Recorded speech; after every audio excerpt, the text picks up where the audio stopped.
President, His Excellency Adama Barrow, this evening returned to Banjul after attending the 29th Ordinary Session of the Assembly of Heads of State and Government of the African Union in the Ethiopian capital, Addis Ababa.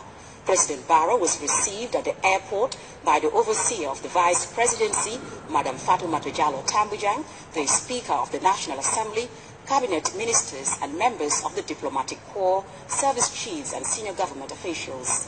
Shortly after his arrival, the President spoke to waiting journalists. After attending the 29th Ordinary Session of the Assemblies of Heads of State and Government of the AU, what is this reform all about? Thank you very much. This reform is all about Africa being recognized and Africa changing their system to have a better system. On the home front, Your Excellency, we are in the rainy season now. What is your government plans for the farmers? I think it was announced that we got 25 million for the farmers to provide them with seeds and fertilizer. And that is already done. Fertilizer and seeds is in the ground. Thank you, Excellency. His Excellency Adama Barrow speaking to reporters after his arrival from the Addis Ababa, Ethiopia. The overseer of the Vice Presidency, Fatoumata Jallow Tambujang, has received in audience officials from the World Bank. The team is in Banjul to support the government's policy on social protection. The head of the World Bank delegation said they were ready to help the Gambia in its drive to ensure maximum social protection for all. Thank you very much. Yes, we've been visiting this morning with the Office of the Vice President, a small team from social protection at the World Bank. Social protection is a concept that we think is very important for the Gambia. And by social protection, we mean policies and programs that help to prevent people from falling into poverty, that protect people when they do fall into poverty, but also help to promote people to grow out of poverty and to be resilient and to be self-sufficient. And it seems as though the Gambia has put social protection at the heart of its National Development Plan, which is very rewarding. We think it makes very good economic sense for the Gambia to invest in its people, to invest in the poor, so that they in turn invest in their children, they invest in communities, in local markets, and it provides a very strong economic growth potential for the country. We were with the Office of the Vice President to see how World Bank then support this program. Already there are many partners here, and we've also been talking to them about what they're already doing. We want to work with government and through government because we think that's the most sustainable way for the Gambia to grow. Already the government has put together a very good national social protection policy, and now is the time to move this policy into implementation, and we're right here ready to support that process along with the other partners. Penny Williams, head of the delegation of the visiting World Bank team, there talking to GRTS following their meeting with the overseer of the Vice Presidency. The Ministry of Energy and Petroleum, in partnership with the United Nations Industrial Organization and other stakeholders, have convened a consultative meeting on renewable energy investment strategy. Abdullah Baji tells us more. Speaking at the opening ceremony, the Executive Director of ECRI said energy is a key force in job creation across the continent. The creation of clean energy in the sub-region will help in reducing the environmental impact of using fossil fuel. Energy, as we all know, is a key driver to our economies. It enables us to develop business and entrepreneurship, have access to technology, create jobs, education, and even more effective governance. Clean energy on its part can significantly contribute to reduced dependence on fossil fuels and ensures increased energy access to dispersed communities. The renewable strategy being validated is crucial, especially in shaping the future of renewable energy in the Gambia. Globally, it is now recognized that all the SDGs cannot be achieved if the SDG 7 on energy is not attended to. At a global level, we are seeing a fundamental transformation of the energy sector. Those changes at a global level also have implications for the Gambia. The Gambia is one of the countries currently benefiting from grants from the JEF project aimed at improving the country's energy sector. The Gambia is one of the countries in the sub-region to benefit from Global Environment Facility grant of about $1.8 million, which is aimed at promoting renewable energy-based mini-grids to produce for productive uses in the rural areas of the Gambia. The Permanent Secretary at the Ministry of Energy and Petroleum said the Gambia's dependency on petroleum products is not sustainable, and thus mapping out ways of generating renewable energy is pivotal towards attaining sustainability. An assessment of the electricity supply situation reveals that over 95% of the electricity consumed in the country is produced from thermal generators, which are petroleum products based. As the Gambia is so far a non-petroleum producing country, our high dependence on thermal generation for electricity supply is not sustainable. This two-day validation forum is expected to map out ways for the implementation of GEF6, as well as coming up with mechanisms of generating renewable energy in the country, especially with regards to electricity supply.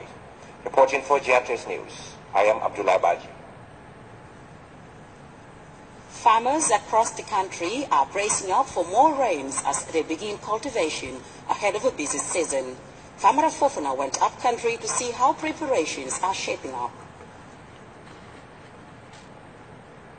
Busy days for Gambian farmers as they embarked on different agricultural activities in the various regions. With the rains already here, women like Fatimata Malandamfa of Japine in the Jara Central District have already taken to the fields in earnest. However, as of the time of this coverage, the availability of vital agricultural inputs was an issue weighing heavily on the minds of these predominantly rice growers. We in Jara Central are badly in need of tractors because the entire Jara Central has only one tractor. We cannot plow the land area we would have wanted. This also compels us to pay costly fees to hire the service of a tractor.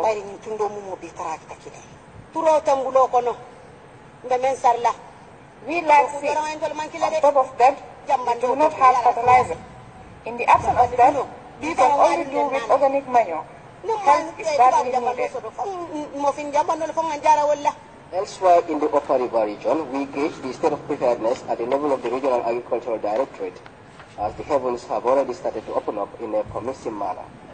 We are well prepared, very well prepared for this season, because our anticipation is this year the rainfall will be very good, inshallah. The FAO seeds are already on the ground. The distribution is taking place by this Tuesday, inshallah. The selection of the households, we are prepared right now, that is on. Those who are going to benefit from these seeds and the inputs that were brought by FAO, for rice, 8,000 kilos, that's about 8 tons of seeds, rice were bought. And groundnut, we have 6,000 kilos. For maize, we have 7,000, cowpea 2,000, and fertilizer also we have 1,500 bags were also given. And given the encouraging rainfall patterns for this year, agric authorities are also not ruling out the prospect of pest. Mustafa Saleh is the Regional Crop Protection Officer of Upper River Region. Production without protection, he says, is pointless. They should do regular monitoring of their fields. If you go to your field, before you do any operation, make sure that you go around all your field and then see whether there are any pests or not. On their expectations of the new dispensation as far as agriculture is concerned, Mafe native Samba Jallo says he was hopeful of the future. It is through farming that we have something to eat and equally something to sell and take care of our problems. We are appealing to the Agriculture Ministry to help us with inputs and make farming easy for us. Meanwhile, the signs look already promising with hundreds of bags of fertilizer already stocked at the Basse Agricultural Depot, waiting to be distributed to the farmer folk. Amara Fofana, the RTS. On July 4th, Americans at home and abroad marked more than 240 years of independence, reflecting on the sacrifices made by the founding fathers. The U.S. Embassy in Banjul seized the opportunity to reflect on the engagements and accomplishments of Peace Corps volunteers in the Gambia since 1967. Louis Mendy reports. Oh, say, can you see by the dawn's early light? It is 241 years since the United States of America gained independence from Great Britain. The U.S. Embassy in Banjul Tuesday celebrated the epic moment with a display of flags which symbolize the oneness of America, a collection of 50 states. More importantly, the occasion was used to reflect on the accomplishments of the U.S. Peace Corps in the Gambia. Tonight, we are not only celebrating America's independence, we are also celebrating the Peace Corps' 50th anniversary in the Gambia. I am very pleased to be joined on the podium by Jennifer Getty, Peace Corps' country director, and by all of the Peace Corps volunteers who have joined us tonight from every corner of the Gambia. The American Peace Corps volunteers have been working with the Gambia government to better education, health, and agriculture. The partnership started way back in 1967. It is truly an astonishing achievement.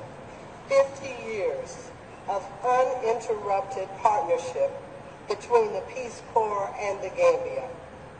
We know that there have been some tense moments, but the Peace Corps has remained steadfast, and its volunteers have honorably upheld its tradition of selfless service. Peace Corps volunteers in more than 140 countries have demonstrated ingenuity, creativity, and teamwork to solve critical challenges alongside community leaders. Captain Whipple is working with the horticulturists in Funi, West Coast region. So we're training one particular person on how to train the community on gardening. Basically, what kind of training do you offer? We do everything related to agriculture. So we do beekeeping trainings, we do food preservation, we do basic gardening skills like how to compost and basic things like how to plant, when to harvest, and things like that. The USA Independence reception was also graced by top government officials, including the Finance Minister and GRT's Director General Ibrahim Silla. Minister Sane said the government was very grateful to the Peace Corps. I salute your courage, admire your determination, and applaud your service. Through your relentless and selfless service, we thank you and the government of the United States of America for its investment in the people of the Gambia, especially the youth, amongst others. Celebrating America's independence gives Americans the opportunity to pay homage to their heroes, past and present, for the freedom, democracy, and economic prosperity Americans say they are enjoying today. Louis Mendy, GRTS. The Minister of Fisheries, Water Resources and National Assembly Matters, James Gomez, and the Minister of Works, Transport and Infrastructure, Lamin Job, on Tuesday appeared before deputies at the National Assembly to answer questions from lawmakers. Fatu Janimbai was at the Assembly chambers. For the Fisheries Minister at the National Assembly on Tuesday, Honorable James Gomez was greeted with countless questions by lawmakers who wanted to know what government is doing to better the fisheries sector for employment generation, food security and economic gains. Madam Speaker, is the Honorable Minister for Fisheries and Water Resources aware of the deplorable and dilapidated state that the Bakau Fishing Center, the jet fishing smoking facility, ice plant and fishing selling stores are in? If yes, are there any plans to alleviate and remedy this precarious situation in the shortest possible time? The government of the Gambia is a beneficiary of the West African Regional Fisheries Program, Phase 2, funded by the World Bank. And in early 2018, this project will invest in infrastructure and facilities to upgrade the conditions of Bakau Fishing Center and support their effective operation to increase efficiency in contributing to improve livelihoods. The National Assembly members were also concerned about the agreement between the Gambia and Senegal, which allows Senegalese fishing vessels to fish in the Gambian waters. The lawmakers also wanted to know the details of the agreement and its impact on the socio-economic growth of the citizenry. The two countries have agreed and signed bilateral cooperation agreement in fisheries, aquaculture in Banjul on the 24th day of March 2017. The cooperation agreement shall encourage cooperation in the following areas: private fisheries operation, fishing in each other's country, exchange of scientific information and coordination of research program, and to ensure rational and sustainable exploitation of the fisheries resources. The issues on landing fees for foreign vessels, storage facilities for fishmongers, illegal, irregular and unreported fishing, as well as the dominance of non-Gambians in the fisheries sector, were some of the issues the deputy said need to be fixed for the benefit of Gambians. We have been trying to improve the landing sites. We have some little problems that we need to deal with about cost. You know, people want to come here and offload, but our fuel is expensive, our ice is expensive, so as every businessman, they can go somewhere else and have it cheaper. That's why most of them would go to China. And we are looking at this to see how we can encourage the Ministry of Finance to help us to make it attractive. The Minister of Works, Lamin Diop, was also at hand to answer questions about government's plan to deal with the poor road network in the capital city of Banjul and in other parts of the country, such as Wuli District in the Upper River region. Are there any plans to work with the Banjul City Council to ameliorate these terrible conditions in Banjul? The development of the capital city of Banjul is one of the main priorities of the new government. And this is being championed by the President himself. In this regard, our ministry has been tasked to initiate a task force comprising of the Ministry of Transport, Works and Infrastructure, the Banjul City Council, which is in here, the Gambia Ports Authority, NAWEC, Department of Physical Planning, and The National Assembly member for Latrikunda Sabiji was concerned with traffic congestions in the metropolis, particularly along the Banjul-Westville-Tabokota Highway. The Latrikunda Sabiji Wellingham Road is being prepared for construction by GAMWorks. And as a matter of fact, yesterday I even saw the design. It was shown to me. So that road is about to be tendered out for contractors to implement. Churchistown Abuko Road was constructed through Taiwanese funding. NRA is making preparation to complete the road once Bond Road is completed.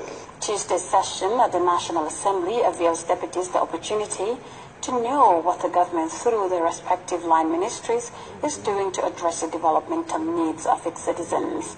For GRTS News, I am Fatjan Mbai.